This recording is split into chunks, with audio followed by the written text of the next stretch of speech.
రాష్ట్ర ప్రభుత్వం ప్రతిష్టాత్మకంగా చేపట్టిన ప్రజాపాలన కార్యక్రమాన్ని పరిశీలించేందుకు వరంగల్లోని దేశాయిపేట 12వ డివిజన్ పర్యావరణ అటవీ మరియు దేవాదాయ శాఖ మంత్రి కొండ సురేఖ వచ్చారు. ముందుగా బొడ్రాయిలకు ప్రత్యేక పూజలు నిర్వహించారు. అనంతరం దేశాయిపేట షాదీ ఖాన్లో జరుగుతున్న ప్రజాపాలన కార్యక్రమాన్ని పరిశీలించి ప్రజల నుండి వచ్చిన దరఖాస్తులను స్వీకరించారు. అనంతరం సురేఖ మాట్లాడుతూ 6 గ్యారంటీలు శ్రీమతి సోనియా గాంధీతో ప్రకటించామంటే ఆ గ్యారంటీలు తమకు బైబిల్, ఖురాన్, భగవద్గీతలతో సమానమని వాటిని ఖచ్చితంగా అమలు చేసి తీరుదామని అన్నారు.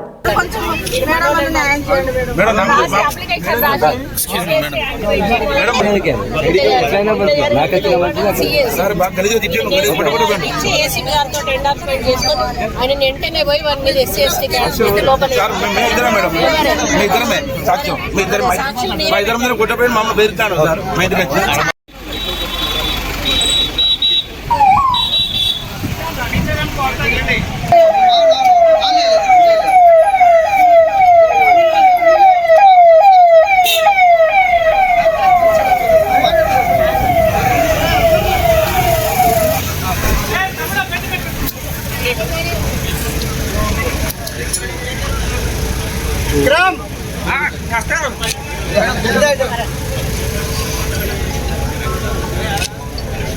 ఓకే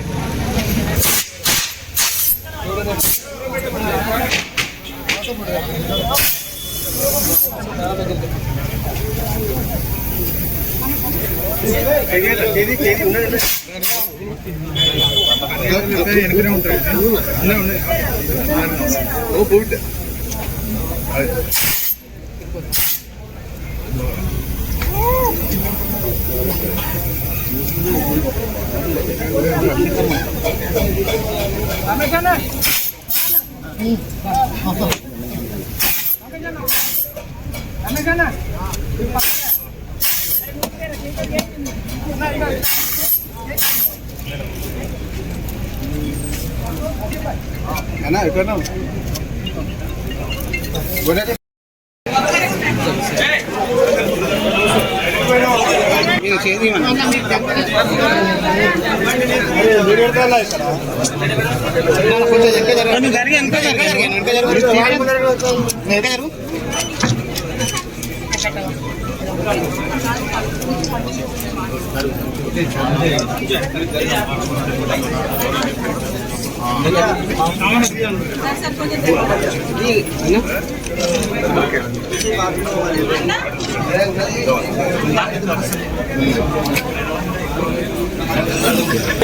అన్న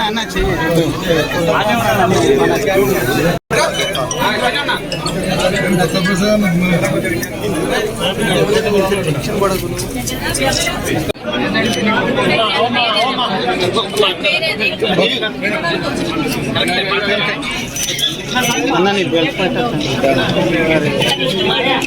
బెల్ట్ అన్న నీ బెల్ట్ వస్తుంది నీ బెల్ట్ వస్తుంది నీ బెల్ట్ ప్రజాపాలన కార్యక్రమంలో భాగంగా 12వ వార్డులో ఈరోజు వరంగల్ ఈస్ట్ నియోజకవర్గంలో అటెండ్ కావడం జరిగింది. నన్ను మెదక్ జిల్లా ఇన్ఛార్జిగా వేయడము, అదేవిధంగా కుమ్రవెల్లి, ఐనవోలు ఈ జాతరలో ఉండడం వలన, ఈ రివ్యూస్ వలన నేను ఈ కార్యక్రమంలో మొదటి నుంచి పాల్గొనలేకపోయాను. మరి ఈరోజు ఈ కార్యక్రమంలో పాల్గొని ఏ విధంగా జరుగుతుందో అధికారులను తెలుసుకొని కమిషనర్ గారితో చర్చించి దీని మీద ఇంకొక 4-5 డివిజన్లకు కూడా వెళ్లాలని నిర్ణయించుకోవడం జరిగింది. ఇప్పుడు మేము అటెండ్ అయింది 12వ వార్డు. ఇక్కడ మొత్తం టోటల్ హౌసెస్ వచ్చేసి 3736 హౌసెస్ ఉంటే నిన్నటి వరకు 3310 అప్లికేషన్స్ వచ్చాయి. అంటే ఇంకొక 500-600 అప్లికేషన్స్ పెండింగ్ ఉన్నాయి. వాటివి ఇంకా కౌంట్ చేయలేదు. అంటే స్పందన ఎలా ఉందో దీన్ని బట్టి అర్థమవుతుంది. ప్రతి ఇంటి నుంచి కూడా ఒక అప్లికేషన్ మేము సామూహిక అప్లికేషన్ ఎటువంటి ఇబ్బంది లేకుండా వీళ్ళు అధికారులు వాటిని పరిశీలించి వాళ్ళకి రిసీట్ కూడా ఇవ్వడం జరుగుతుంది. దీన్ని బీఆర్ఎస్ వాళ్ళు చులకనగా చేస్తూ మాట్లాడడం ఏదైతే ఉందో దాన్ని నేను తీవ్రంగా ఖండిస్తా ఉన్నాను. మేము ప్రజాపాలన అనేటువంటి కార్యక్రమాన్ని గడీల దొరల పాలన నుంచి విముక్తి కలిగి ప్రజల వద్దకే అధికారులు వచ్చే విధంగా ఈ రోజు మేము ఈ కార్యక్రమాన్ని మేము అప్లికేషన్స్ తీసుకుంటా ఉంటే ఈ రోజు 420 గ్యారంటీస్ అని చెప్పి టీఆర్ఎస్ పార్టీ ఏదైతే విడుదల చేసిందో దాన్ని వాళ్ళ మనస్సాక్షిగా వదిలేస్తా ఉన్నాము. ఎందుకంటే 10 సంవత్సరాలు ఉండి ఒక రేషన్ కార్డు ఇవ్వలేదు, ఒక ఇల్లు ఇవ్వలేదు, ఒక ఉద్యోగం ఇవ్వలేదు. వాళ్ళు ఇచ్చిన హామీలన్నీ కూడా బూటకం హామీలు ఇచ్చారు. ఈరోజు మమ్మల్ని అమలు కాని హామీలు అంటున్నారు. మేము అన్నీ కూడా స్టడీ చేసిన తర్వాతనే అమలయ్యే హామీలను మాత్రమే కాంగ్రెస్ పార్టీ మేనిఫెస్టోలో పెట్టడం జరిగింది. ఈ 6 గ్యారంటీలు సోనియా గాంధీతో మేము అనౌన్స్ చేయించాము అంటే ఇవి మాకు భగవద్గీత, ఖురాను, బైబిల్తో సమానమని మా ముఖ్యమంత్రి గారు చెప్పారు.